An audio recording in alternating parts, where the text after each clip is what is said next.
Hi అండి. నేను 365 ఒత్తు ఎలా చేయాలో చూపిస్తాను. ముందుగా మనం దూదిని తీసుకొని నేను చేసే విధంగా చూసారా, నెయ్యిని రాసుకొని చేతికి ఇలా తీగలాగా అదేనండి దారంలాగా ఇలా మనం తీస్తుంటే వస్తుంటుంది. చాలా సింపుల్గా ఈజీగా ఈ 365 ఒత్తు చేసుకోవచ్చు. ఇలా చేసుకున్న దారాన్ని మనం ముందుగా ఒక పక్కన పెట్టుకోవాలండి. ఎంతవరకు వస్తుందో అంతవరకు తీసుకొని నేను చేసే విధంగా ఇలా రౌండ్ చుట్టుకోవాలి. నేనైతే ఒక 10 లైన్లు చుట్టాను. చూస్తున్నారు కదా, ఇగోటండి.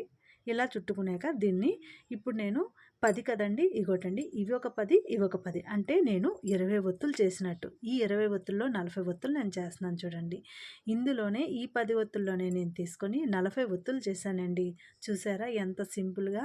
ఇలాగే 365 ఒత్తుని మనం చేసుకోవచ్చండి. ఇలా ఈజీగా